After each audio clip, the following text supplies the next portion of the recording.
Maybe don't know. This time, this time, this time, this time, this time to build, this time to build, this time to build, this time to build, this time to build, this time to build, this time power, this time to build power, this time to build power, this time to build power.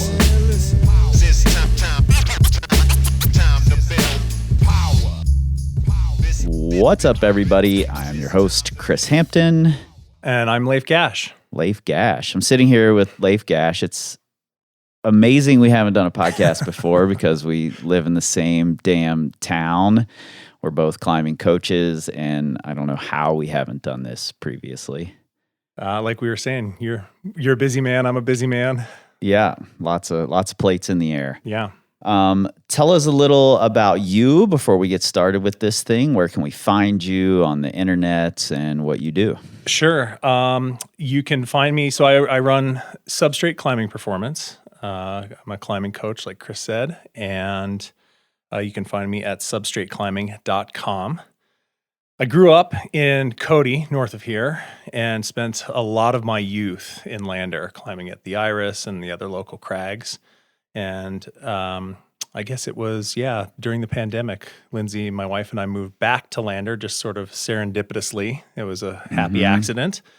And we've been back here ever since, built a house just up the road from you. And now we're here and really enjoying being back in Lander again. So. Yeah, and somehow, this weird small town thing that happens, I think I saw you more when you lived in Salt Lake than I do now. It's so funny because we always drive by and I'm like, man, I should really pop in and see Chris. Like, he's right there daily almost. But yeah, anyway, here we are.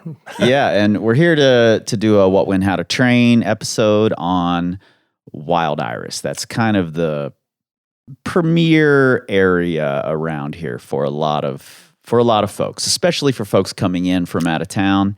That's the thing that draws them. I was just going to say, for the plethora of climbing that we have here and all the very different styles, I feel like the Iris is the one that, draws people. They travel from destinations to come to the Wild Iris, and it's unique. Yeah, and I first came here for the International Climbers Festival. That's where I met you and your wife, and actually recognized your dogs next time I saw you at the Red River Gorge. Yeah. I remember seeing you and Lindsay and the dogs walking through the Madness Cave, and was like, oh, I met that crew this summer, We're distinct.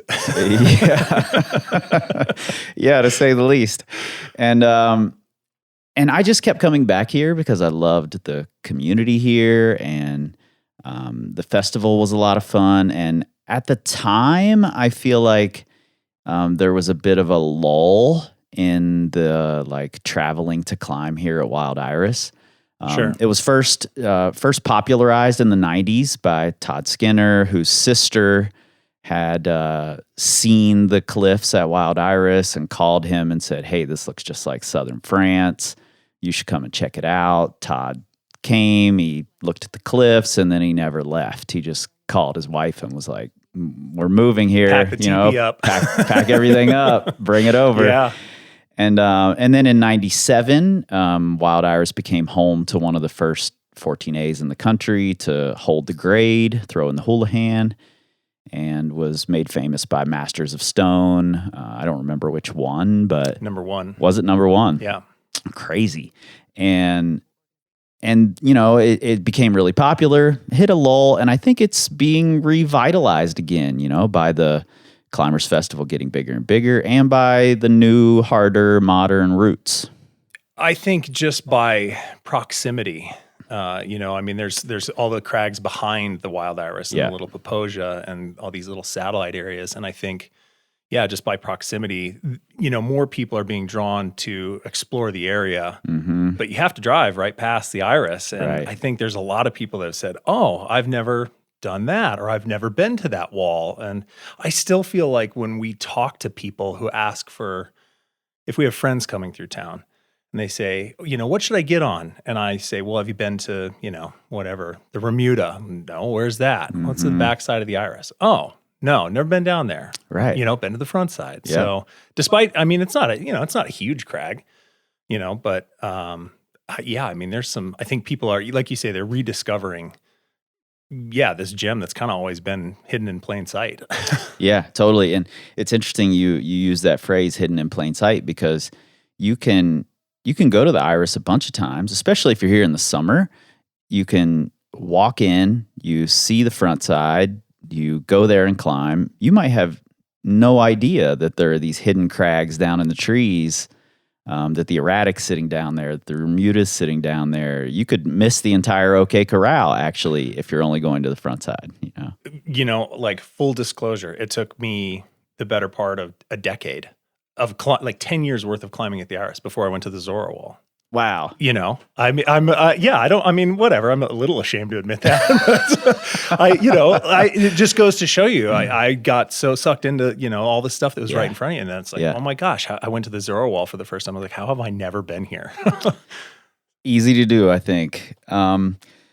For the folks who are listening, who might be planning a trip to the Wild Iris, let's talk a little about the area, the what of Wild Iris. So, talk to me about what characterizes the climbing here. Like when you walk up to a crag and you're about to get on the wall, what are you about to encounter?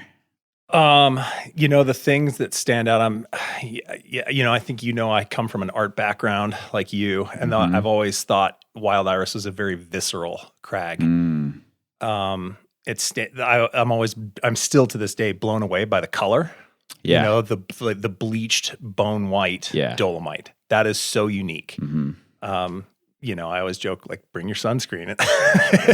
That's not a joke. That is not a joke. Yeah. People forget that you're climbing on a white billboard. No, the rock is very clean. That's the first thing that always strikes me is just how clean some of the features are. The climbing is very powerful. There are a lot of pockets. The name, that's what it's famous true, for. Yeah. And that's fine. I think people know that coming here. I don't think that's a surprise. Mm-hmm. I think a lot of people don't give enough credit to how pockety the rock is. Yep. I've heard it akin to Buttes, some other areas, and like you say, southern France. Mm-hmm.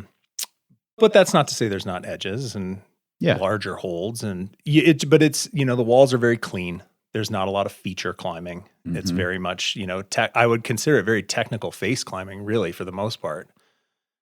Routes are short. Oftentimes people say they're very powerful, and that certainly is the case, but that's not always the case. I think there's, not necessarily, it's not like it's just, pure power crag. Yeah. And when you say short, that's real. Like, that's not like, oh, they're not 250 feet. They're not. Oftentimes, they're not even 50 feet. No, and short needs. You're exactly right. Short needs to be qualified. I think being a giant yourself, short definitely needs to be qualified. Short. Yeah. I would say this. There's a lot. Well, case in point, White Buffalo at the OK Corral. That's been bouldered more than it's been rope climbed. Mm-hmm. 50 feet is a tall route at the Iris. Yeah. I think you can safely say there are certain sections of crag along the front side that are 30 feet, and you're done.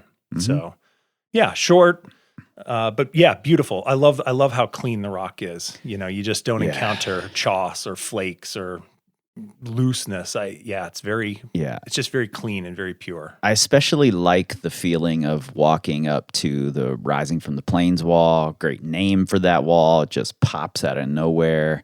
I know you have some history on that wall.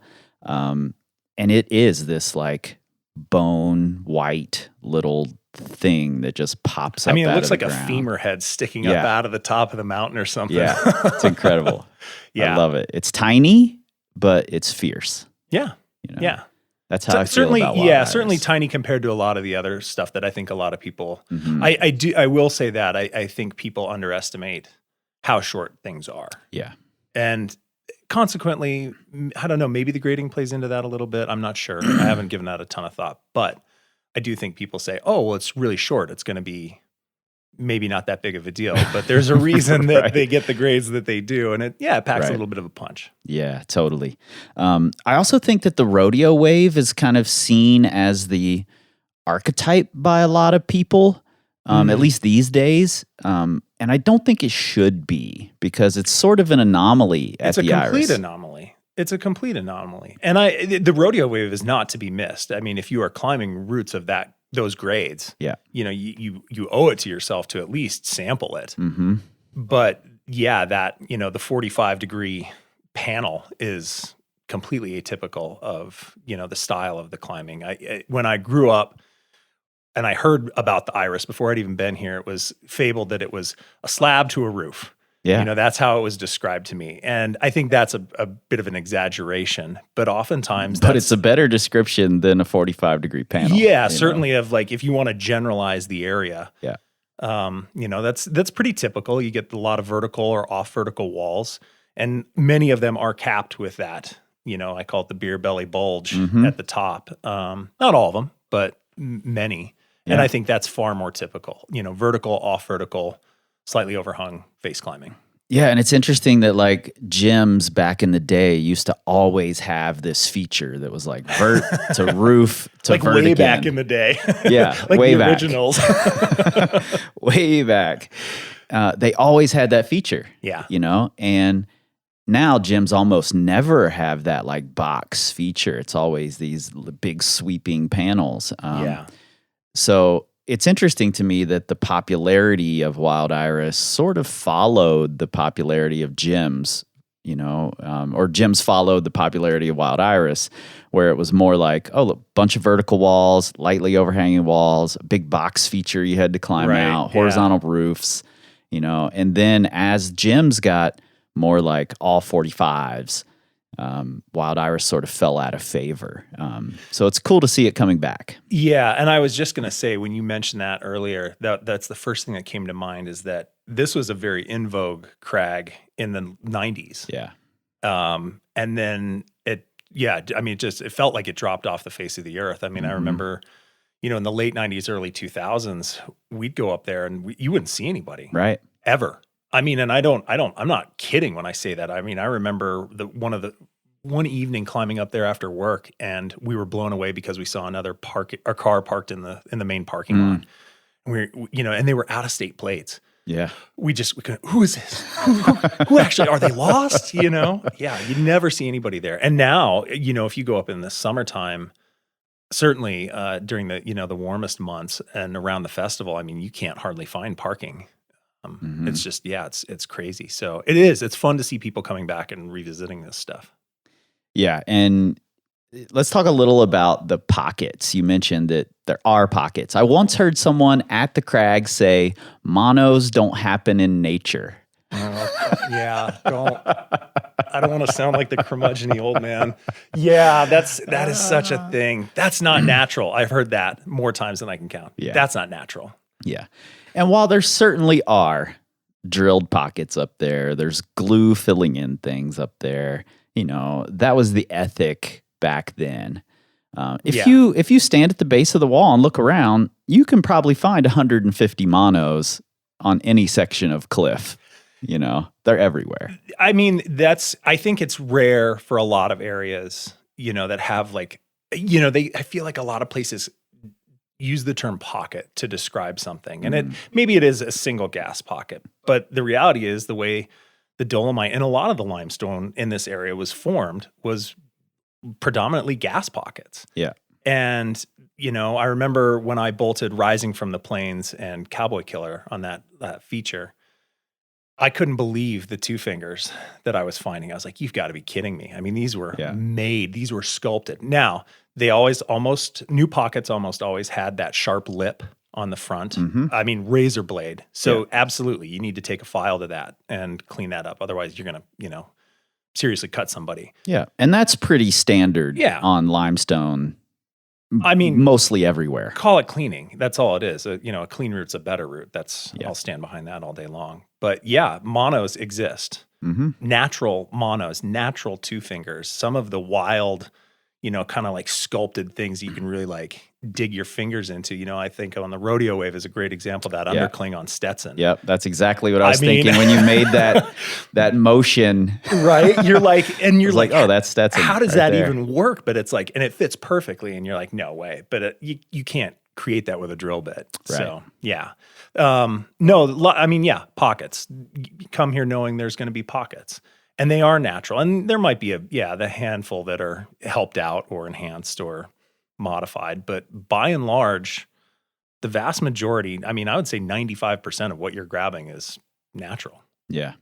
And it's also characterized by, we've talked about these like shields of white rock with these pockets. And on-sighting is hard here. Yeah. Partly because the rock is white. It's hard you can't just follow the white spots like Heaven you do forbid everywhere you try else. and climb in the sun. Yeah. Like, oh no. And it's these like spread out individual pockets. So you feel like you're climbing on a spray wall tracking style. Like there's not a bunch of extra feet everywhere. No. And I think that you just hit the nail on the head. I think that's the one, I guess, characteristic that I hear a lot of kickback from people about the Iris. It's like, oh man, it's so powerful. But a lot of times roots are purely tracking. Yeah. Just the clean nature of the rock doesn't lend itself to a lot of extraneous features. And that's not to say that they're not there. There's certainly always, how bad do you want to use a foot over there? Like you can probably find something, right. But it's going to be, sometimes it's really, really small. Yeah. And for the newer climber listening, tracking is simply you're putting your feet on the same things you put your hands on. There aren't a bunch of extra footholds everywhere that you can use to position yourself. Yeah, which I was just going to say forces positions that are potentially uncomfortable or unnatural in ways. So super interesting climbing. It feels bouldery. Yeah. You end up having to do a lot of big pulls between pockets. You don't get the chance to like match or pair up on a hold near your hands. Not often. That like at the Red River Gorge, you almost always have the option to pair up near your hand. Yeah, I can't think of two drastically different styles of climbing. Yeah, and that's one of the things that really struck me when I first came here.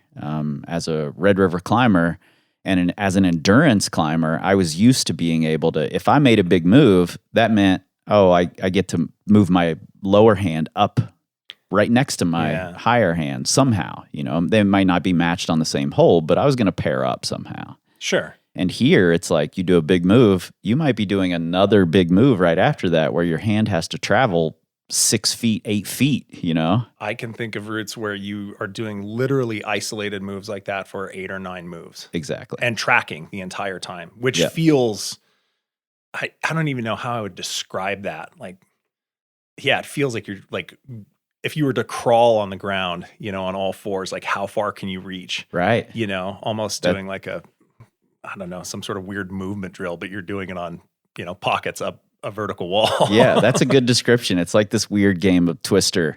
Yeah. Where you have to reach all the way across the board. Right. Yeah. Yeah. It can be. Not always, but certainly. Yeah. If you come here expecting the features of other areas, that's not always going to be the case. Yeah, and because of that, like I said, on-sighting is really hard. If you get a sequence wrong when you're trying to read it, there might be no way to reset. You might have to entirely back out, 5 moves down before you can reset, or you just drop off and accept defeat. Yeah. I think that happens to me on routes that I've done. Yeah.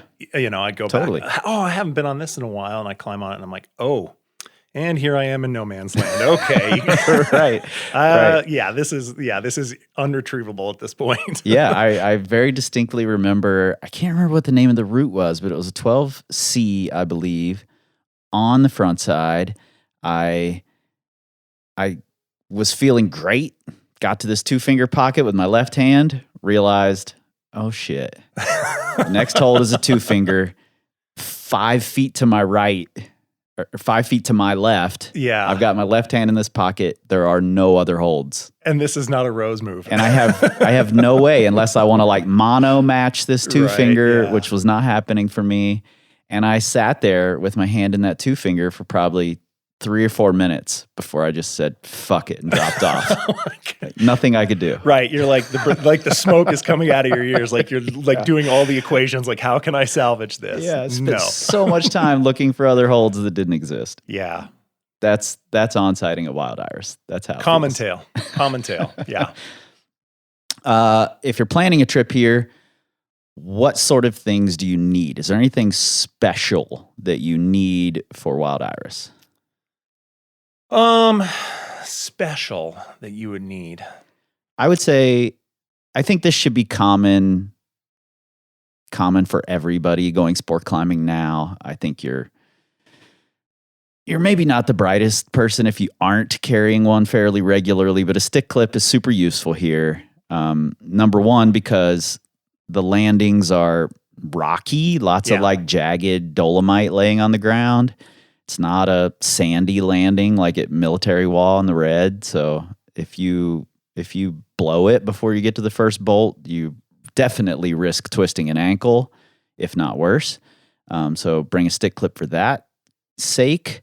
Number two, I think that, the moves right off the ground can be quite hard at the iris. Everything's compacted into a 30-foot route. So it's more likely you're going to fall. And number three, if you're trying hard things, you're probably going to get stuck somewhere. So being able to clip through is nice. I use my stick clip as a walking stick. I have a cane tip on the bottom of it. Yeah, totally. It's good for snakes, for just living in the area.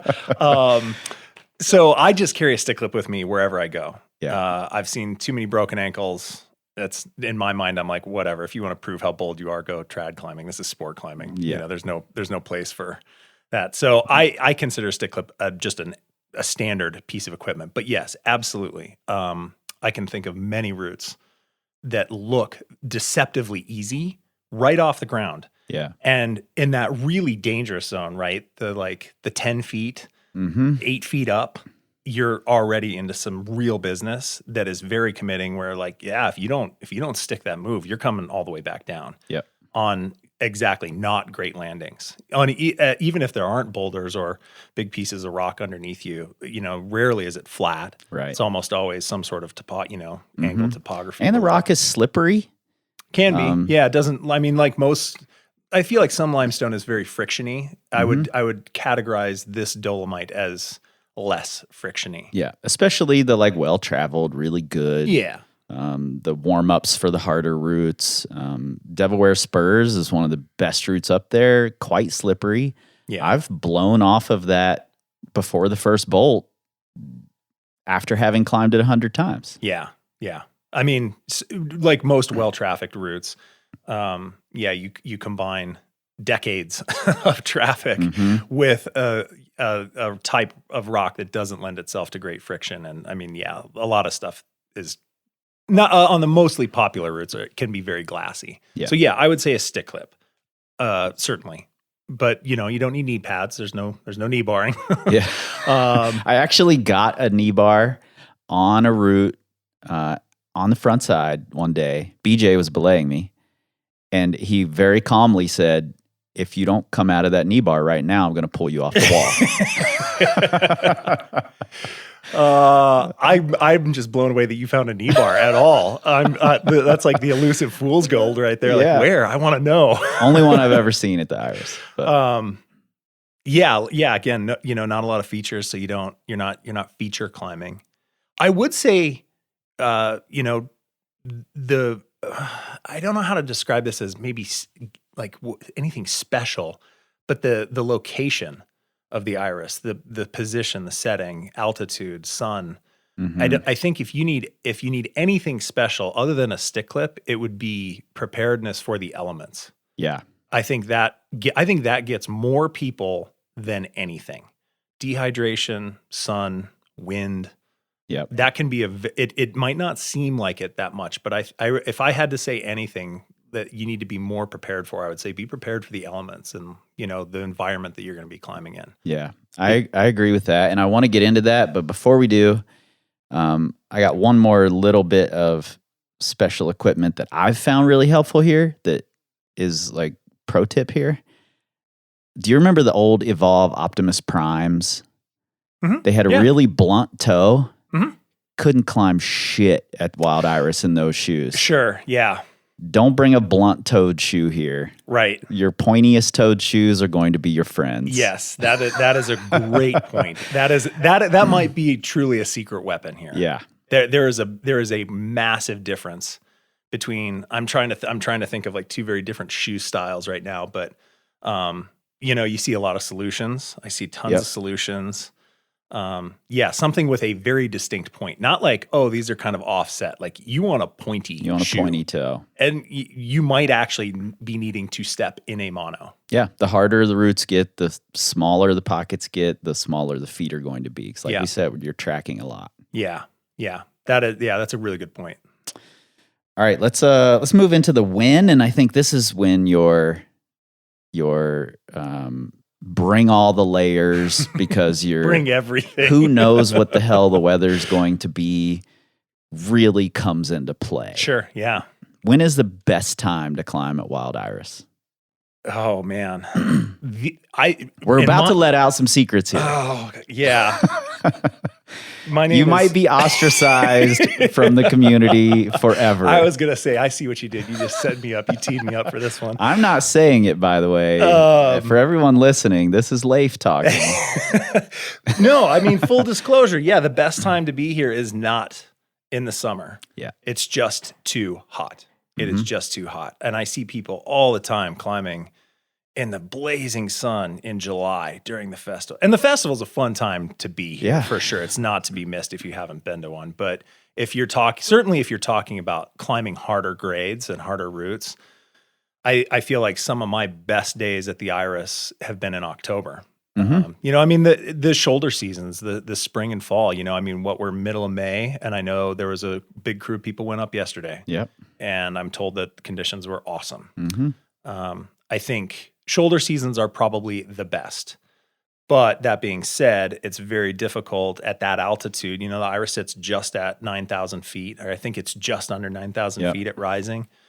You're not climbing in the shade, certainly in October. It can be, I've done it before, but it is not enjoyable, especially on small pockets. That can be really dangerous. So, I would say early summer, May, early June, I think is a really good time to be up here in the spring. And then in the fall, when you start getting into September, you start getting the cooler nights. I think that's a really nice time because especially I would say probably September, because that's where you're starting to get the cooler nights and you still can climb on some of the shadier stuff on the backside. But if you do need to climb on the front, you're not absolutely cooking in the sun. The temperatures are a little more manageable.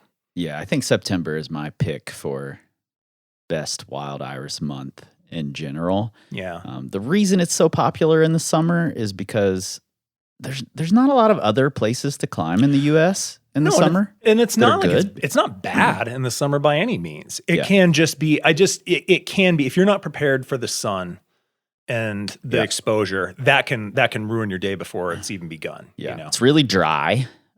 So if you're coming from, the southeast where you're used to the humidity, it's going to feel like the best conditions you've ever climbed in the middle of July in the sun.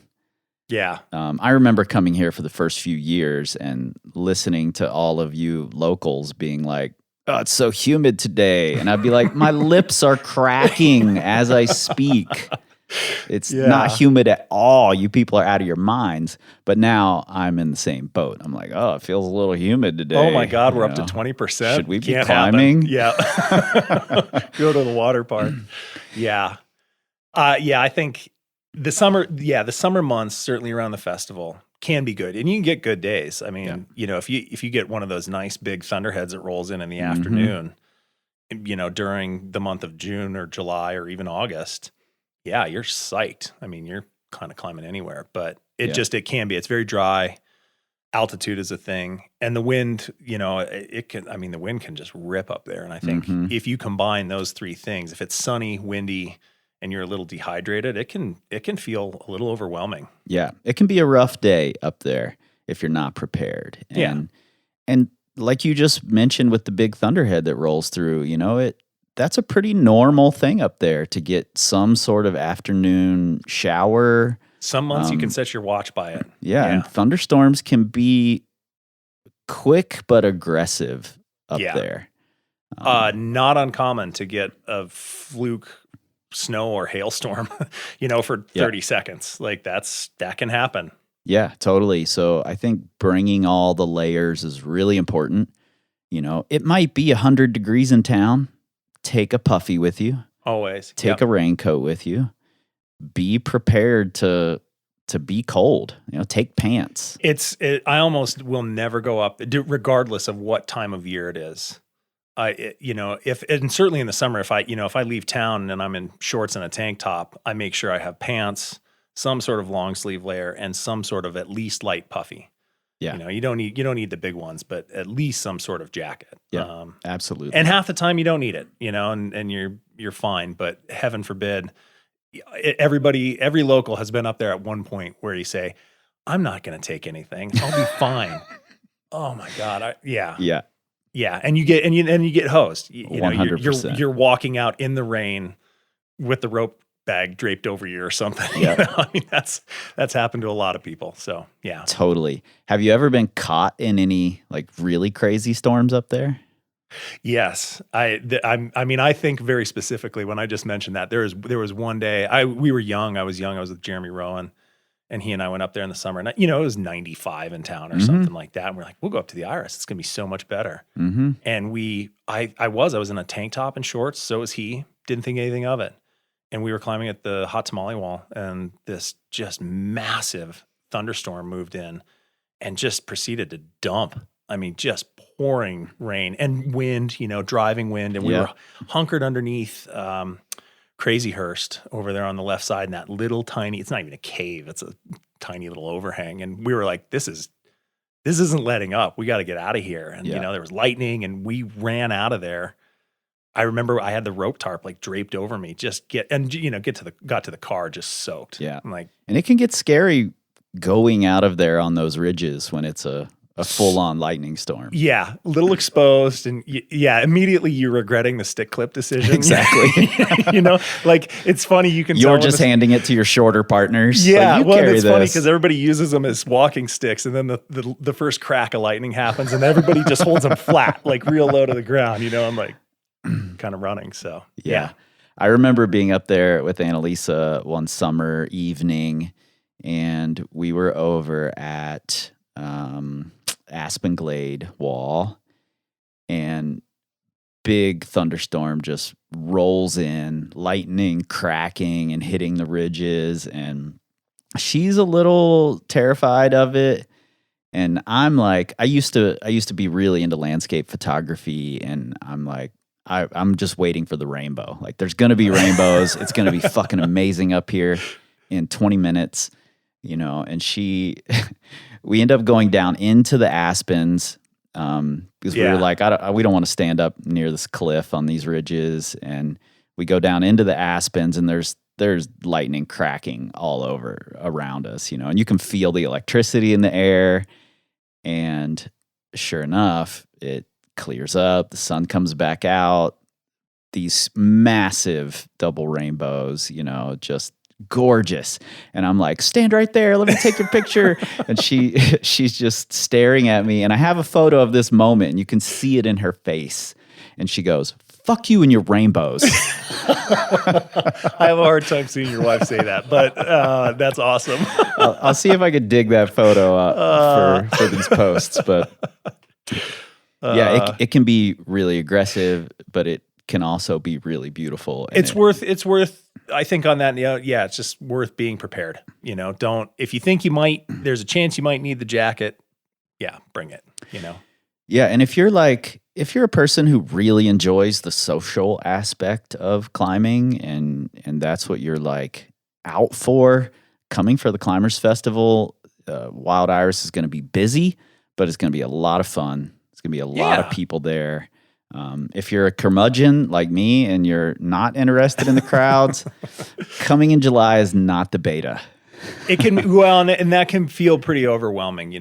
We haven't really talked necessarily about like the scope of the crag itself, of the cliff, certainly the main cliff itself. But the walls are kind of broken up into these little chunks.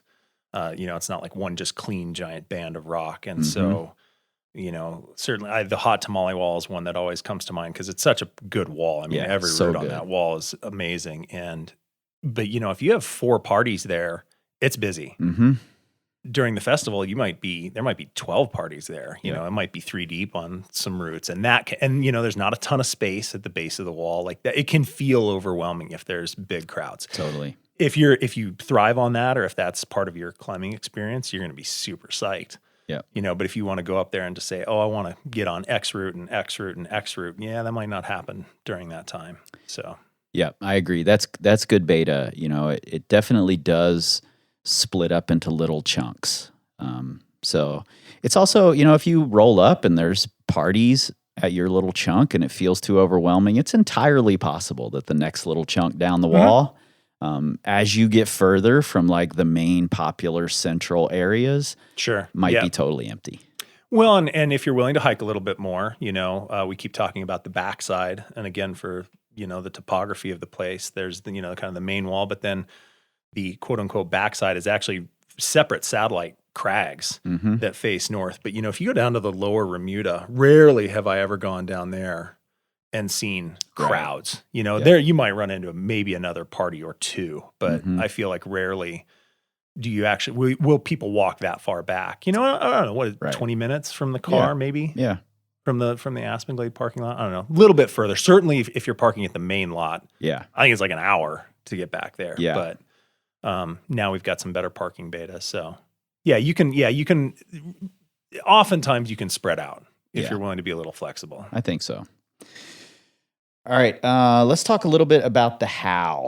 That's what people are here for. They want to know, how the hell do you prepare for Wild Iris? And I think actually, like when I was learning to climb in the 90s in the gyms, it was a little easier because 2-finger pockets were like the rage back then. Every gym had hundreds of Uniro 2-finger pockets everywhere. So when I first came here, I felt really prepared. But that may not be the case for everybody. No, and as much as I hate to say that there's, I think, one thing that you need, because as a coach, I'm sure you feel the same way. I don't ever believe in a magic bullet. I don't subscribe to the idea that, well, if you just do this one thing, that's really going to make a big difference. But I would say for the Wild Iris, if you've not been here and you really do want to train for it and you want to prepare and come here with your 1 week vacation and really maximize that, if there is one thing, it would be having good, strong fingers that are ready and prepared for pocket climbing. Yeah. And that includes spending some time climbing on pockets. Absolutely. I think that is probably the biggest, that's the biggest advantage you could give yourself. Yeah, I'm glad you said specifically climbing on pockets, because while I think hanging on pockets, hanging on 2 fingers can be really helpful. And, if you've got nothing else, then great, you should do that. But climbing on pockets is a different game than hanging on pockets. Yes. The torque is different. I was just going to say, like moving, I mean, I can't think of, there are so many routes where, you might take a pocket one way, but as you're moving up the wall, it goes, you're twisting it 360 degrees or something, or matching it, it's a very different. Yeah, pockets are not, most climbing holds are directional. Yeah. And pockets are often multi-directional and and they need to be multi-directional for that specific sequence or that route or whatever. So I would agree with you on that. Just hanging on pockets, great. If that's all you've got, do that. That's going to be a leg up. But certainly actually spending some time climbing on pocketed sequences. Yeah, I think absolutely. I mean, even like the precision of landing in a pocket, like if you're doing a big move, landing a pocket is wildly different than slapping a sloper that's so common in big commercial gyms now. Yeah, it's a hell of a lot easier to dead point a crimp than it is Yeah. a 2-finger at your max extension, Totally. Yeah. So those are super important skills to learn. I also think, and this is maybe another one of those tips like the pointy shoes, but maximize being able to use your back 3 fingers. I think at the Wild Iris, especially if you're doing a lot of like crossing into a pocket, this is going to be a visual demonstration, so it's going to be hard to get on a podcast. But if you imagine you're crossing across your body, big cross to a pocket, your front 3 fingers don't form a straight line. Most of us don't. So if you're trying to cross into a pocket, you're only going to get the middle 2 into there. Yeah. The front one might not make it into the pocket if it's relatively shallow, but your back 3 do form this straight line that you can dig into a pocket when you're making these big crosses. And sometimes back 3 in a straight line just fits better than those front 3. I was just going to say, while there are pockets here that are very specific, not specific, but like I think this is why people think they're fake, because you'll look at them and they have this real uniform shape or feature to them, and they're like, that can't form naturally. That happens, but a lot of them aren't. Right. And they will be significantly deeper on one side and shallower on the other. And that's where that back 3, the back team, I mean, really, if you want to be as prepared as possible, you need to be able to use front team, middle team, and back 3. Like have all of those at the ready. Totally. But I think that's a skill that we don't, that you don't come across that, certainly in any sort of gym setting, where and it will make a huge difference. Yeah. Whether you're using, sometimes, the front team fits perfect and other times it doesn't fit at all, but middle team fits fine, you know? So, sometimes you have to just play around with that. Yeah. And that's good beta for if you're working on something hard here, projecting something, try out the different teams of fingers in these pockets because, you might prefer just using your middle 2, but your front 2 might fit so much better and make the difference. It can be game changing. Yeah. Like truly game changing from I can't do this move to, oh, okay. And we're on to the next. Yeah. And another feature of the pockets here, when you're climbing, when you hit a pocket, don't just accept that that's the pocket. Yeah. You might find another sub pocket hidden inside the pocket that changes the way you hold it, that makes it easier. Yeah. And to kind of like recycle back to your comment about on-sighting being hard here, I think that's, certainly if you're climbing, gosh, I don't know, I'm thinking of Smith Rock. Like it's pretty easy to look at holds when you're climbing at Smith and say like, there's the thumb chalk.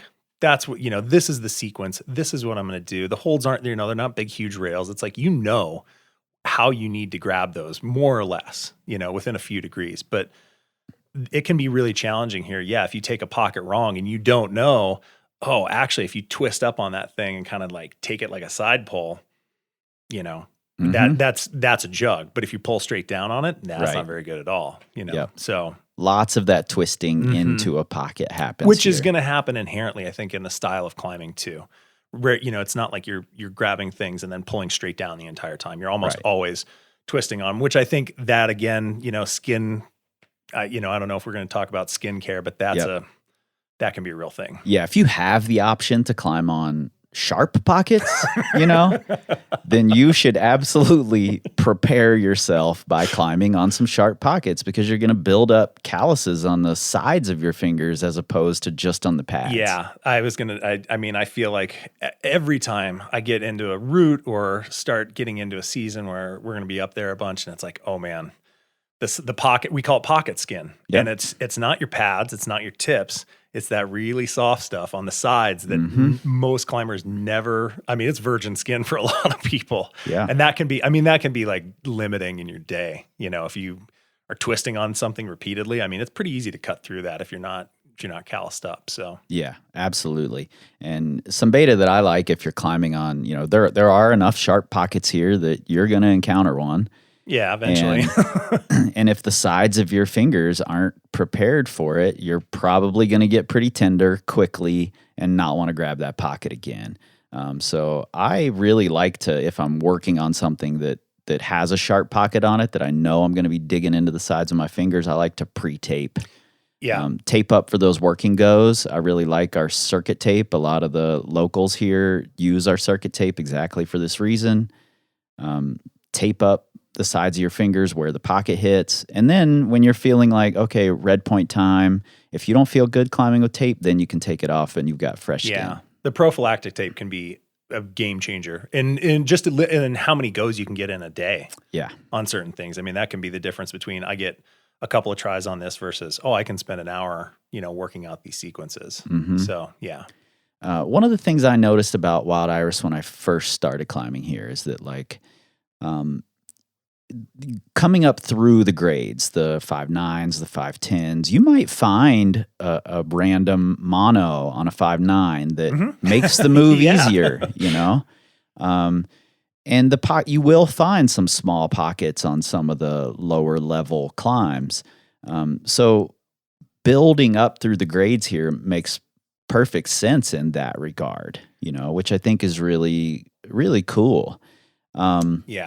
But a lot of climbing areas have a distinct spot where things really shift or a new skill is really valuable to have.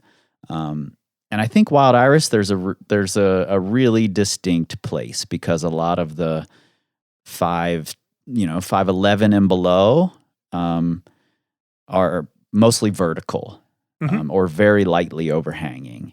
It's and very then fair statement. Once you get past it, you start to get some really steeper sections of climbs and smaller holds. You agree with that? Yeah, I mean, I would say, in my mind, I always think of the iris as being very linear in terms of how you can progress through the grades. Where you just said it, you said it perfectly. There's a lot of areas where if you want to break into a new grade, you need to have X skill now in your, in your repertoire. I don't really feel like that's the case here. I feel like, if you work your way through the 5.10s, they prepare you very well for the 5.11s. And if you work your way through those, they prepare you very well for the 5.12s. You do start to get into some different terrain. I can't think of hardly any 5.10s that go through any of the beer belly bulges, through the big roofs. Yeah, you're almost always really standing on your feet on 5.10s here. But, and I don't want to say that it is truly linear, but typically the pockets on like the easier routes, the lower grade routes are bigger. Yeah, there might be a small one, but chances are you're going to use it and you're going to have good feet, and then you're going to go right back to another jug or another big pocket or edge or something like that. But yes, you kind of, I think the holds do tend to get a little bit smaller. You do. And this is, I can't say this scientifically. I haven't gone through the guidebook and like actually noted this, but off the top of my head, I can't think of a 513 plus route that doesn't have a mono on it. Yeah. Period. Yep. I mean, across the board. Yep. I might be missing one, but what I'm getting at is that as you progress through the grade, certainly in the 512 range, you're going to start to get into some smaller pockets. Might not necessarily be monos, but you're certainly going to have something shallow. When you get into 513, you should definitely be prepared to climb on, smaller, shallower 2-finger pockets, probably a mono. With less feet. Yeah. Yeah. So and more on of your different weight's terrain. going to be on those fingers. A lot of the 513s tackle some of those steeper features, which are really cool. It's a very different style of climbing compared to, some of the, I think of a route like Boy is a great example, or anything down in the Cowboy Poetry where you climb on. You would bring up that route. It's the one that sticks out of my mind. Such a gigantic move. It's a little ridiculous. The full route is Take Your Hat Off, Boy. Take Your Hat Off is the 510, and then Boy is the extension. Yeah, and Take Your Hat Off is a really good example because there is a mono right at the bottom that I think is the easiest way to do the move. You've got a huge foot, but it's this great mono pocket, and you're like, I'm on a 510 and I'm making a big pull off of a mono. And you know what? That's where training for like getting yourself familiar with pulling on pockets. Yeah. If you've never done it before, I have a very distinct memory of friends from Colorado years ago when we were teenagers. And again, it's a visual reference, but you want to try and hang on the joint. You want to find a nice spot where a joint kind of contacts the lip. And sometimes that means taking things shallower. But they were just sticking their finger in straight in, and just like trying to keep the finger straight. And I walked around the car. I was like, stop, what are you doing? If you're a little familiar with the pockets, monos don't have to be scary. They just need a modicum of respect, Yeah. So, well, that you just brought up another skill that I think is really interesting, that wild iris, you have to be somewhat proficient, especially if you're climbing at like the 513 level at wild iris, that you maybe don't encounter very many other places. And that's that you have to be able to do these like broken up pulls where you do a big move, you grab a hold, and then you have to pull your hand out of the pocket before you make the upward momentum for the next move. Yeah. A lot of people here have broken fingers, getting them stuck in pockets because they're initiating this big move before they pull their hand out of the pocket. That route, last man. That is The notorious. one that it gets everyone. I've done it.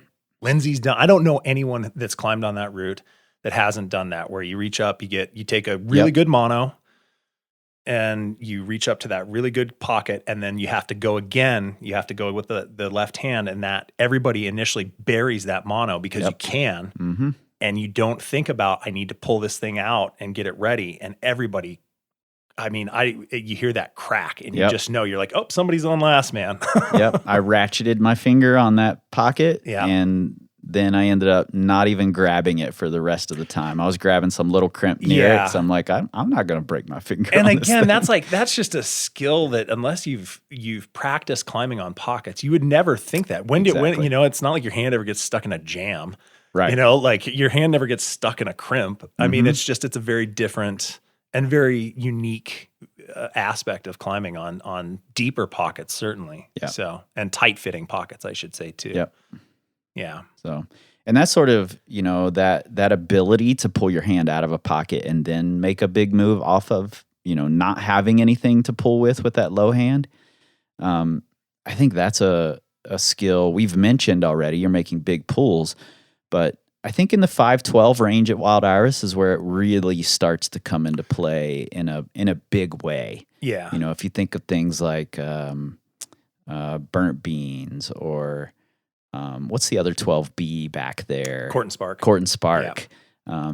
Big moves, and that's where the ability to not have to pair up in the middle of a move comes into play. Yeah, very isolated moves. Yeah, so the moves are big, but they're not like weeding out the height of a person big. It's more like you might do a 3-foot move and then do the next hold is 3 feet further. So then you're doing a 6-foot move. Mm-hmm. And you could still be relatively short and make these moves work. In fact, that might even be to your benefit to be able to get high feet. Right.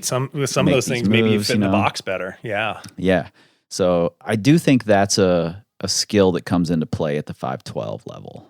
Yeah. And I think about, I've had people ask me, I don't know, just you talk about grades and I don't like to put too much stock into it, but they're a measuring tool, and I think that's for sure. And that's important at a place like this that can be so fingery for a lot of people. Mm-hmm. I do think that's important. I think the lower grades, certainly your anything, call it mid 511 and under can be very, for the most part, is very recreational climbing. It's really fun. Some of my favorite routes, the most enjoyable routes at the Iris, I would say, are 511s and 510s. For sure. They're just it's just giggle climbing. It's just fun climbing. Yeah. When you kind of start working into 11 plus, certainly 512 and definitely 513. There's more necessity for specificity in the route and how you're climbing it, and having some sort of skill set that you can kind of draw on and some sort of experience, because not that it doesn't happen, but rarely do people just walk up here and say like, oh, that looks like a cool 512. And then they just, flash it or on site it and like, oh, I'm going to have a whole day like that. Like that doesn't happen that often. So, Yeah. And I think, I'm glad you said that some of the best climbing here is at the lower grades. I think, especially if you want to master those styles that are that you need in the harder roots here, like the big pools that can be really fucking fun, like so much fun doing that style of climbing. You just feel like you're swimming, you know. That stuff is available at the lower levels. There are some really amazing 10s and 11s. Devil Spurs comes to mind. There's some big pools between holds that you can avoid. You can like crimp on little tiny things in between, but you can also really learn how to master that style by skipping some of the tiny little intermediate stuff on those routes, and they become really fun then. The Devil is a perfect example. Yeah, that route has seen so much traffic at this point. There's just shit chalked up everywhere that doesn't need to be. You know, small thing, and fine, you know, whatever. People need that, and that's how that helps them. Oh, the first time I did it, I think I grabbed everything. Just all of it. But once, you know, I don't know, I think I remember talking to BJ years ago, and we were like, how many times have we done the Devil? And we just did like a quick, you know, campfire math assessment. And I think we figured we'd done it close to 1,000 times. I believe it. And I have a sequence now. I could do that thing in my sleep, blindfolded, backwards, you know, whatever. Totally. But I know very specifically, like, there's certain holds I skip because it's just more fun. It flows so well. Yeah. I know, you know, I'm like, oh no, skip that little tooth thing and just go a little bit deeper to the big pocket. And and that is that's a perfect example of, that is the exact kind of movement that you will experience on routes like Court and Spark or you know, Silver Belly is the other one that comes to mind, like big, isolated, long. And when you actually do it, you're like, man, this is cool. Yeah, I mean, it feels so cool, so flowy. Well, or, you know, even for the, you know, for the hardest routes, like the Houlihan is a great example. I mean, what, it's like 11 moves. Yeah. You know, to the top of that. Maybe it's more than that. I can't remember. But it's, you know, I mean, that you climb you climb the entire length of that block in, 2 handfuls of moves. Yeah. And you know, there are routes like, say, Wind and Rattlesnakes. There's this one panel in the middle of the route where there's one pocket in the center of the panel, and that's it. You know? You do a big move to the pocket, you do a big move off of the pocket, and it's so fun. It's so cool, and you can prepare really well on the Devil Wear Spurs, the 10Ds, the 11Bs for that style of move. And I actually think, while the normal commercial gym setting doesn't always set you up well for it, I think if you use a little of your own like rule making, you can set yourself up well for that style by just not allowing yourself to pair up. You know, force yourself to move between the holds without pairing up all the time, and you'll be really well prepared for Wild Iris. Yeah, that's a whole other podcast when we talk about gym setting. But I have clients that struggle with that a lot because they're like, oh, the gym's not set for doing this, you know, moves like exactly like we're talking about. And I will often tell them like, no, you might have to build this. Like you might actually have to put a little thought into what you're going to grab. Yep. But it's worth it. It's worth paying attention to that. And especially, like you said, you know, it used to be pockets were abundant in climbing gyms. And they're just, I mean, you know, you come across a few here and they're making a comeback. Yeah. But rarely do that, you know, I mean, rarely are you going to go to a major commercial gym and do a 60-foot route on 2 fingers. You know, that's not really going to happen. But having that awareness and being prepared for that can be terribly beneficial in preparing for this place. Totally. Let's, for the folks who are planning a trip here, people love tick lists. I love tick lists. You know, I love having boxes to check. Check the boxes, man. Let's give some of our favorites, our must-dos. Let's start with 5'10" and under. Give me your number one or whatever comes to mind first. Knew you were going to ask me this. And then we'll put a list of extras in the blog post for this podcast. So 5'10" or under, what's your number one? There are a lot. There are. There are a lot of great ones. And they're hard. That's actually a difficult question because I know what I'm going to say, but I say it conflicted. Because I say this, it's a personal thing. It's a personal thing. I know what you're gonna say too, I think. And I'm gonna give a different one just because I think I'm gonna say the same thing. Okay. I think for 5'10", and under, I think the Devil Wear Spurs is one of the single finest pitches of rock climbing up there. And there could be a debate for whether that should be in the 511 category or not. Absolutely. Because the Devil Wear Spurs is that rated thing's 10D. And like we were talking about, there's a lot of small stuff on that route that's chalked up. Yeah. And and I like doing it kind of the bigger sweeping way through those pockets. I like the Devil because it's friendly. Yep. And there's nothing threatening on that route. I think for the average 5'10" climber that's new to pockets, even at the 10D, possibly maybe feels a little bit harder than that grade. Yeah. The chances of you hurting yourself on that are slim. I have 100%. I have caught a 514 plus climber who fell off of their on-site on Devil Wear Spurs. So if you're a 10D climber and you're gunning for the Devil, don't feel bad if it feels really hard for you. And that's what makes that's the reason I say that's my favorite, because there's a lot of other 510s that are just as enjoyable but less thought-provoking. Yeah. For the Devil, even at 10D, it requires good route finding, good route reading. In my mind, for the package, I'd be remiss to not say that. So yeah. Yep. Devil. All right. I was going to say Devil as well, but I knew you were going there. So I'm going to say this one's a little more accessible, I think. Also very fun. And it has another one right next to it that's just a step up. So I'm going to say Claim Jumper at Yoke Corral. Nice. Yeah. Really fun. And really kind of fits the archetypal Wild Iris style, like slabby, on your feet to an overhanging section at the top. Yeah. So. And again, like comfortable holds. Yep. Like, well bolted, like very approachable at the grade. Yep. There's a distinct, easier sequence, or you can make it quite a bit harder if you want to. Which I think happens at a lot of the Wild Iris. Yeah. All right, let's go 511. What's your pick? Ew, and that's a tough one. I feel like 511's tough because they're all going to be tough. Well, I know. Well, but I don't know. 511's tough, and I think, and this is why I say that, because 511. There's a big difference between 11A and 11D. No doubt. Big difference. No doubt. I don't know many 11As that require small pocket pulling. I mean, they're there, but I'm gonna go with.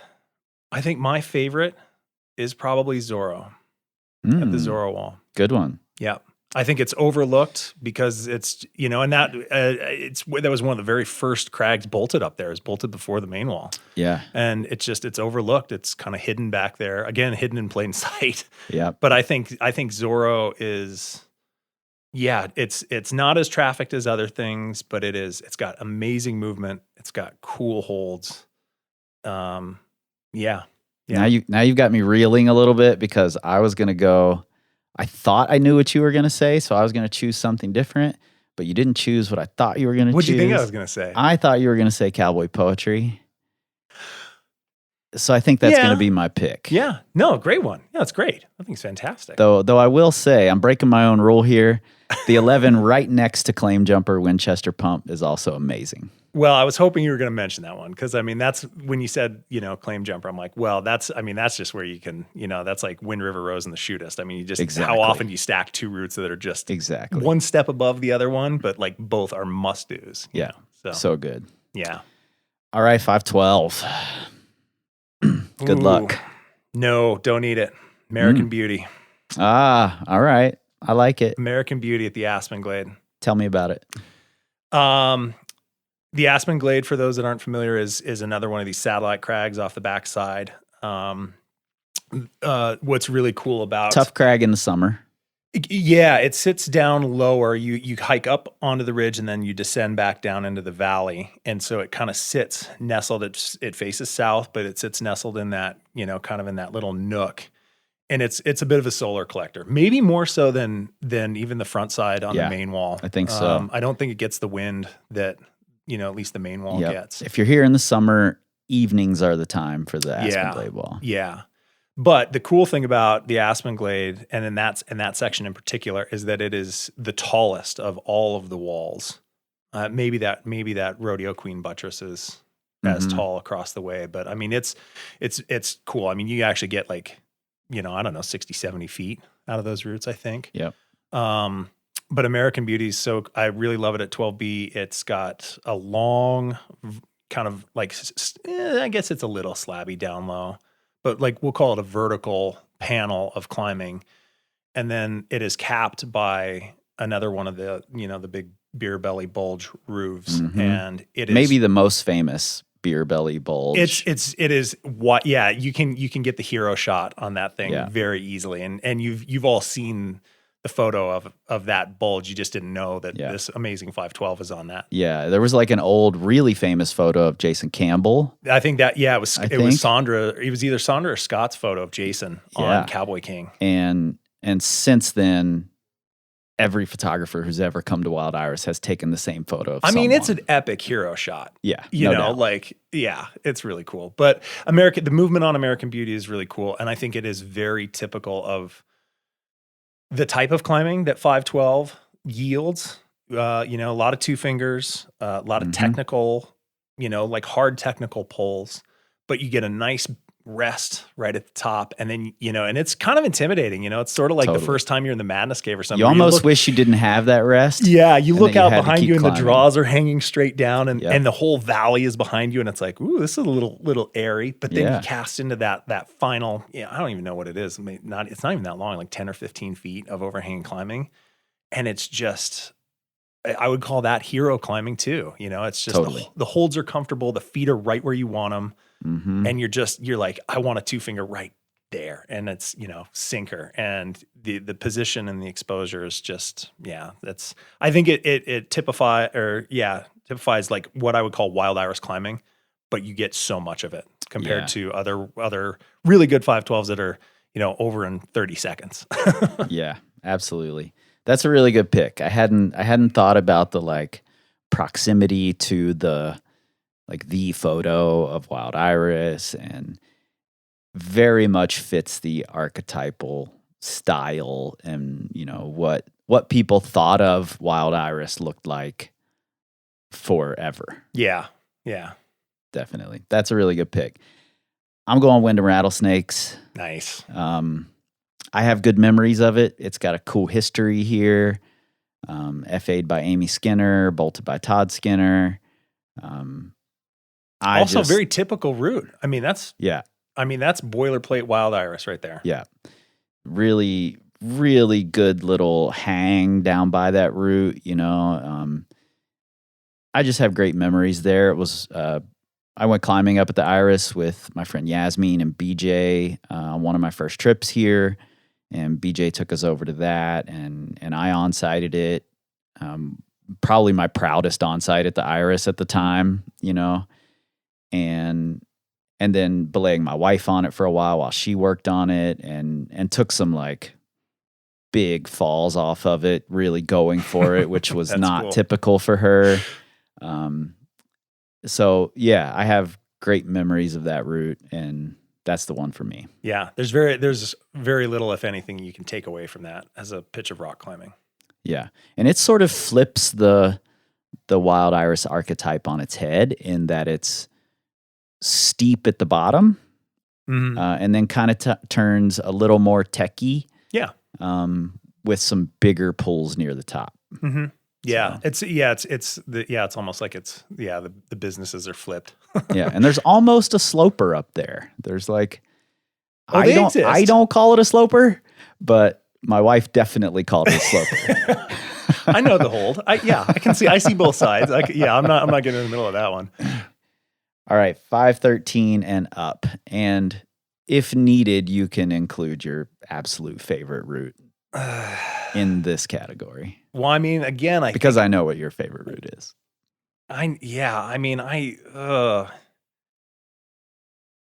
We're going best or favorite? This is the one people should do. The one that people should do. What's the one they should do? You just made me change my pick. Oh man. We talked about this beforehand and I was like, I think I know what I'm going to say. And then I'm like, man, now that I'm sitting here in the hot seat, it's tough. There's a lot of really good options because I really do feel that at the Wild Iris, there's great roots at all grades. I really do feel like at the 513 grade, that's where it's the perfect combination of the technical skills, the fitness. I mean, there are a lot of roots that really shine, especially in the lower 513 range. I think the one you should do is I'm gonna call an audible here. I'm gonna go with Cal Reggae on the rodeo wave. Okay. I'm gonna go with Cal Reggae. Why is that the one you should do here? I think if you are capable of, I think if you are coming here and you are climbing in the 513 plus grade range, that's one that is not to be missed because it is atypical, a little bit of the Iris and the features. But it is the epitome of what I would consider hard Wild Iris climbing. It's got good holds. It's got really cool moves. It's honest. It keeps you honest at the grade. Like you have to work for that one. That that is not a gimme. That crux on that thing is it's real. It's real, and it's little holds. Yeah. I mean, you have to employ all of the tactics. You have to employ good footwork on small holds, on small pockets. Yep. You have to be strong. I think that is a real feather in the cap. It's not my favorite. Yeah. But I agree with you there. It even has if you should choose to rest in the midst of the 15 moves that are Cal Reggae, there's a rest on a mono. And it is a casual, cool. You are psyched. Yeah. It's one of the better holds on the route. Yeah. Yeah. That's so funny. You talk about that. It's like, don't rest on the gold pan, rest on the mono. What? Yeah. It's true. Yeah. Good pick. I like that. I was going to say Atomic Cal, which ends on Cal Reggae. Yeah. But instead, I'm going to go, when I was a young girl, I had me a Cowboy. It was my first 13A here. Also an Amy Skinner route, bolted by Todd Skinner. And I think it's just a lot of people's first Wild Iris 13A. Sure. Yeah. It's not quite as aggressive hold-wise. No. Less potential for injury. Does have some big pulls. I had a really cool moment when I was sending. I had been hiking back there from the red, mind you. I was parking at the main parking, hiking all the way back. There had been draws on it all week. So I'm like, I'm not carrying all that shit. I hiked back there with Bill O'Ran. Oh, nice. Didn't bring draws. Of course not. There were no draws on the route when I got there. So Bill and I cobbled together what we had in our packs. So I had told him, we don't need draws. Yeah. Cobbled together. So I had like 3 lockers. I had a couple extended draws that I disassembled, and I just hung carabiners on the bolts. And I get to that final move up there where you can do a couple of different things. I was making a big move to a sloper, and there was this massive butterfly sitting on the sloper. And I was like, I could crush the butterfly, then I might slip off the sloper. Right. So double whammy, you know? So I tried shooing the butterfly away, just hanging on there, and it wouldn't leave. So I fell off. And then I said, next go. But that's your karma. That's your karma right there. Yeah, totally. Didn't squash the butterfly, so I was allowed through. It was allowed passage. The cool thing about, and I think this is different than, I think the one thing that really sets Young Girl apart from all the other 513s at the Iris, and I say that seriously, like all the other 513s, it doesn't matter what your size is. There's there's about 30 different ways you can do that route. Yep. God, I have seen wild sequences, and I go up there now and I look at it and I'm like, I don't even remember which holds I grab. There's so many things chalk, but no matter what you're, like if you're climbing 513, no matter your height, your finger ability, your, whatever, your nuances, whatever, that route is 13A. Yep. No matter how you slice it for everyone across the board, 6'7", 4'11", like 513. Yeah. And that is what's so cool about it. It's so approachable. Yep. And some of the betas, like, there's a wild rose move you could do that a lot of people do. That's the way I did it. There's some giant moves between underclings and good down pulls. You've got a great photo of Lindsay doing a massive the big move off the undercling. Yeah. So such a cool route. Yeah. All right. Absolute favorite, single personal favorite route at the Wild Iris. Cowboy King. Yeah. I have not done it, so I can't choose it. I have not even tried it. Oh my gosh. It's on my list of I got to finish 100 513s by 50. You know a guy. Haven't even tried it. It's because I was always here in the summers. Yeah. No, of course. And it was hot over there. No, I remember it was I think in the early 2000s when I had moved back. I'd lived in Bend for a little bit and was climbing at Smith, and I came back here and I had just a different approach to how I wanted to become a better climber. Mm-hmm. And I made the tick lists, and I still have them. I refuse to get rid of these things.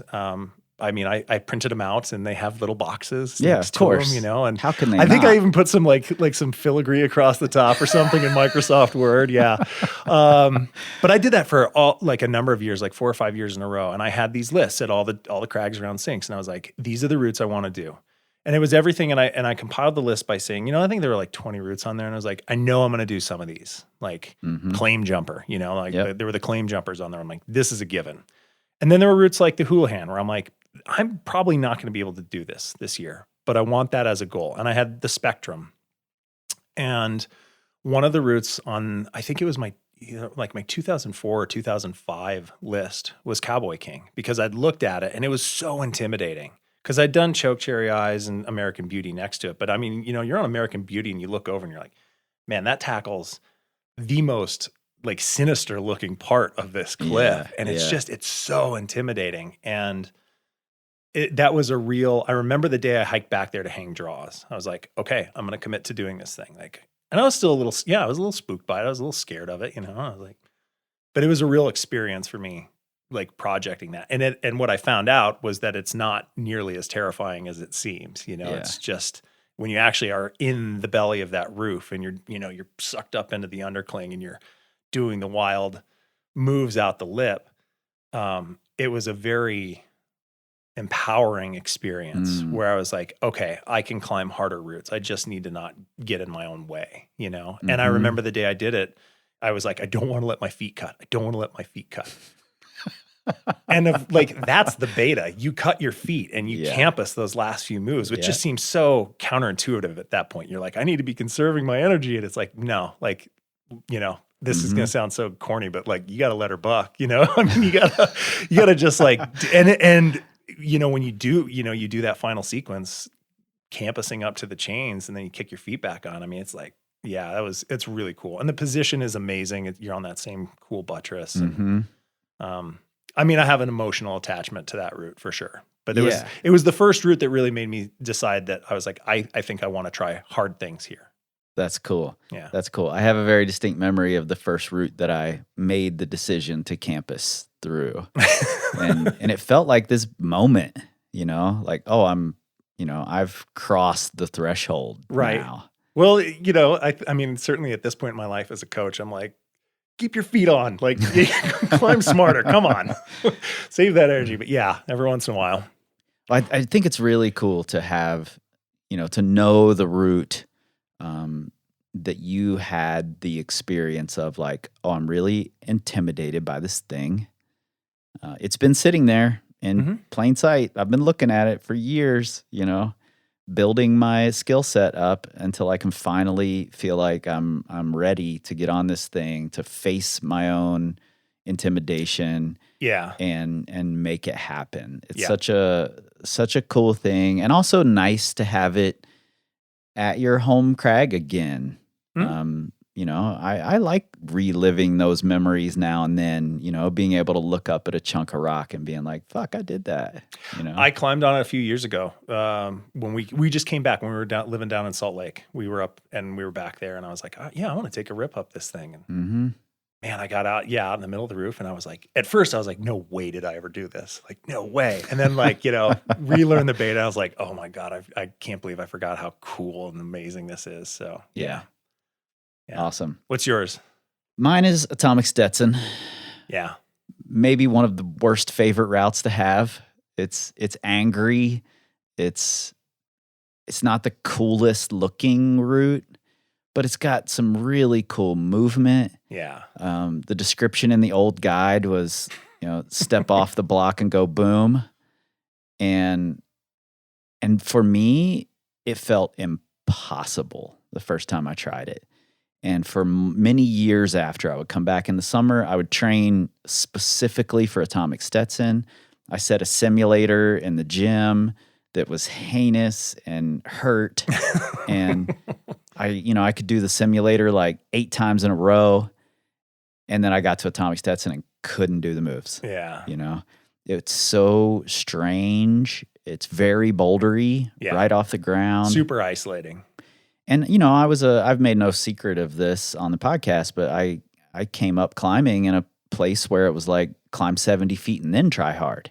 Yeah. And it was literally step off and you're in it.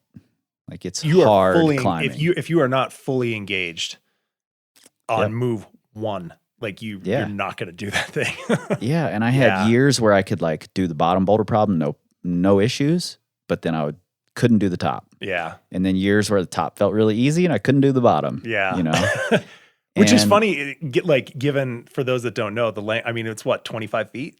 Yeah, maybe, Yeah. It's like 13 moves or something. Yeah. No, So but I mean, short. there's a distinct difference between the top and the bottom. Very distinct. Yeah. Yeah. And finally one year, like I had written it off. I'm like, it's done. Never going to do that thing. Not for me. And I had been bouldering a lot and I'd been doing a lot of wide moves, like really learning to control my body and my tension while extremely wide, fully extended, both, between my hands as in compression and hands and feet getting fully extended. Mm-hmm. And I went back I was up at the Wild Iris with one of my coaches, Paul, and he got on Cal Reggae and I was like, fuck it. I'll get on Stetson and see how it feels. And I'm like, oh, I could do this thing today. And then just did it. Nice. And was like, whoa, what the hell just happened? Like the most clear verification that I had become a better climber that I could ever hope to have happened on that route. Yeah. And it was the first time I'd ever entertained doing Atomic Cal, the extension. Well, and I had not a similar experience, but I think an experience somewhat like that. And I think a lot of people do, where that route feels really goddamn hard, and you're like, I don't, the first time you take the mono, or I took it as a mono. I know some people stack in it, but I mean, either way, in the hand, like the match, you put your hand or your foot over your hand and you're like, you want me to do what? Yeah. You're just like, no, like I don't move. I don't bend that way. I'm not strong that way. And it just feels ridiculous. And then you do it. I mean, I had a similar thing where I was like, I'm going to be on this all summer. And then I was like, boom, done. Yeah. And where did that come from? I had this experience on it when I was trying Atomic Cal, shortly after I'd done Stetson, where Sam Elias was here for the festival. I think he tried to onsite it, or maybe did onsite it. But he had really fought through the bottom. Mm-hmm. And then he watched me climb the bottom. And I remember hearing him while I was climbing laugh and just say, wow. And I felt so strong on it. Just felt so cool. I also have a very distinct memory of Ronnie Jenkins on that route. I have video actually somewhere. Oh, I want to see that. Of Ronnie Jenkins. He climbed through the entire route to the last move. Yeah. Like the move to the chains. Mm-hmm. Probably 14 times that day. And refused to do the last move before he clipped. So he was trying like hell to get this massive lock off and clip, and he fell every single time. It was hysterical. You're like, I'd feel really bad for you, buddy. But that stopped 10 tries ago. Hysterical. I also watched a video this morning of a dude backflipping off the top of Atomic Stetson, which, like you just said, it's like 25 feet tall. And I was, being a former gymnast and Yeah. gymnastics coach, I was not impressed by the backflip. I was impressed, however, at the, let's very lovingly call it stupidity of backflipping off this 25-foot route with a huge boulder and a tree underneath Yeah. it. And he does slam, through the tree pretty well. Right. But maybe even more ridiculous was a comment on the video. I'm going to read it here. Good job. You are really strong. Don't forget to keep your arms straight. That first clip, you did it with a bent left arm. That burns. Come on, man. Oh my God. Come on. I know what I'm doing as soon as we're done here. I'm Googling. All right. Wow. Overlook classics. Couple of hidden gems. Any grade. Yeah. What's your call? So we were talking about, there's a bunch. I really like Easy Riding. Mm-hmm. I don't even know Easy Riding. Where is it? So it's on the road hard wall, just to the right of Okay. Wind and Rattlesnakes. There's actually two routes over there. There's Easy Riding and I'm spacing on the name of the 11C. They're both Deidre Burton's routes. They're old. Deidre and Ted used to own a restaurant here in town. And Easy Riding's like 10D. I would say. Oh, I do know this route. It's very good. It's the one that you can't ever remember the name, but when you do it, you're like, oh my God, why do we not warm up on this every time? Very good. Like tricky bottom, really cool sequence up top. Yep, like Yeah, little yeah, kind yeah. of like little, the business is like right off the ground, and you're like, whoa, like 5'10", what? And then you kind of pull up, and then it's just like, it's like giggle pocket climbing. Yeah, all the bring way a to the stick top. clip for that one. Yes, definitely. That one always comes to mind. Again, the Zorro, I say Zorro wall just because I think that's, it's just overlooked. People just don't go there. Not with the frequency that they do to a lot of the other areas. I think that's pretty fantastic. And I'm going to put my hand, I'm going to say Gourd by Ensign. I think again, that feels like a bit of a gut punch. Yeah. At the grade. Yeah, but totally does. But when you do that thing correctly. And requires your fingers to be prepared. Yes. But I think that's a really good, everybody goes for everything over on the hot tamale wall since it's all right there. But yeah, I really like Gourd. Yeah, it's an interesting, like, very much a hidden in plain sight route. It's right there at the main wall. Yep. Everyone walks right past it. Well, everybody People almost always rarely- goes for two kinds of justice. Yeah, Because it's exactly. way more approachable. Which I was jokingly going to tell you was my favorite route. I would have gotten up and walked out of here. Don't say that, please. Yeah, Gourd is a great one. My single pick for the hidden gem is All Manners of Wonderment. I didn't know if we were including the North Country in this, but yeah. Yeah, I am now that Okay. it's in the guidebook. Okay, perfect. Used to be kind of a secret crag. Now it's in the guide. Yeah. Paul Piana route, 11D. So fun. Phenomenal. So fun. I can't think of a day that we go there and I don't do that thing. Oh, it's so good. Yeah. Yeah, love it. Best crag, or at least the one with the best crag for a group. If you're going out with a group of folks, Right. wide range of grades, best place to go. I hate to say this because, like, are we talking like single chunks, single panels? Because when you talk about like a Area group, that's not broken up by. I mean, terrain. it's hard to argue anything for me other than like the hot tamale, Yeah. like devil area, because I think literally there are, if you go from like the right side of the hot tamale wall where you've got Wind River Rose Mhm. and which is like what, 5'9", I think. Yep. And then, call it, the Devil Wears Spurs, prospect, like that's your 5'10s. You got some moderately okay 5'11s in there that are pretty decent. Best route at the Iris. Two Kinds of Justice is right there. No, we didn't go that far. We stopped before that. That's why I specifically stopped at the Devil. I see what you're doing. No, but then you've got all the hot tamale wall. Yeah. Which, I mean, Can't go wrong over there. All of those things, all those, the hot tamale wall is just stacked with 512s. It's and every single one of them is worth doing. And some are better than others, but I mean, they're all really, really excellent routes. Yep. Yeah. I agree with that choice. For a group, I think that's, if you've got, if you need wide grade range, it's hard to, that's 70 feet, 100 feet wide at that point, so it's not like you're having to like hoof gear back and forth and. Yeah, and that also means it's probably going to be one of the busiest spots at the Iris. It is, yeah. It's almost always busy, but there's a reason. It's like there's a reason the best routes are always glassy and greasy. Like that's, yeah. Mm-hmm. All right. Last but not least, favorite rest day activity if you're inlander on a trip. I think it'd be silly to not say this. I love the slide. Yeah, I love the slide. You want it to be above 100. And you have to do it once. That was always my rule. Least. Like if we're gonna go, that's my rule when we're here now. Now that we're locals, I'm like, if it's above 100 degrees, then I'll go up and do the slide. Because I've done it when it's cold, and that's not as enjoyable. But no, that could be miserable. This is mountain water we're talking about here. The slide is you drive up Sinks Canyon, park at the big Bruce's parking lot up there. You hike up this trail they call it the Falls Trail.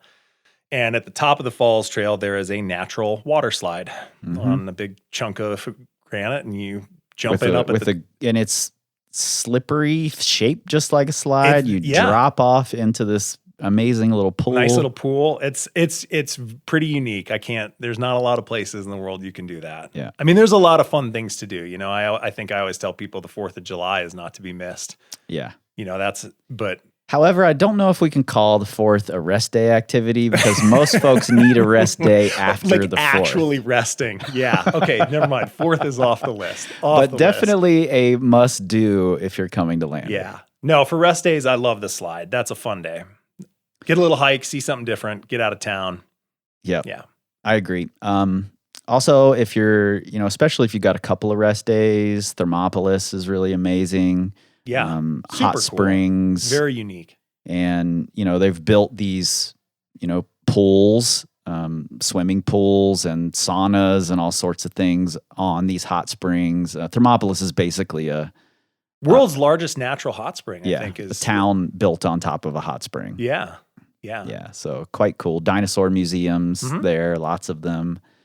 And I'll also, while I definitely have a soft spot for how Lander used to be, there's still quite a few very cool shops on Main Street. And yeah, it's old Western town type of Main Street. So, definitely walking up and down Main Street and stopping in the shops you're interested in is a good rest day. To plug our little community, Lander is a small ranching town. That's always what it's going to be founded on. Although it's hard to argue with as many people are coming here for climbing and outdoor recreation. It is cool to see the town grow that way, but it's still a small town. And while the shop mix downtown can be eclectic depending on the decade or the year. And it's changing. Yeah, but it's always cool because everyone's always psyched when you come in. And you can get a little bit of everything. There's certainly art and food and a little bit of whatever you want. And it's always very welcoming. I always think that's pretty cool. Yeah, cool aspect. And special shout out to Wild Iris Mountain Sports. Yeah. Started by Todd and Amy Skinner and some other folks, and still there on Main Street. Different location, but same amazing people. You can get all the beta you need for. Still a true brick and mortar climbing shop too, which those are a dying breed in this day and age. Yep, and if you're looking for the camping, climbing, rest day activity beta, they're gonna have it. We're also going to have a bunch of those things in our blog post here. So definitely go check that out. The link will be right there in your show notes. I know you mentioned at the top of the episode where we can find you, but let's tell folks again, I'm also going to have those links in the show notes here. Sure. Where can they find you? Yeah. My website is substrateclimbing.com, and that's SUBSTR, the numeral 8, climbing.com. And I'm actually going through a website revamp myself, and so hopefully there's more information, updated information on there. But that's the easiest way to reach me, find me, hit me up with questions, anything like that. Yeah, and if you're looking to train for a trip to Wild Iris. There aren't many people better than Leif to help you on that journey. He certainly knows the area as well or better than anybody else that you're going to find. Well, I mean, you haven't done Cowboy King, so I know. definitely better than taking you. myself out of the running here. And you guys know where to find us. We're at Power Company Climbing on the Instagrams, Facebooks, the Pinterests. I think we're still there, and the YouTubes for sure.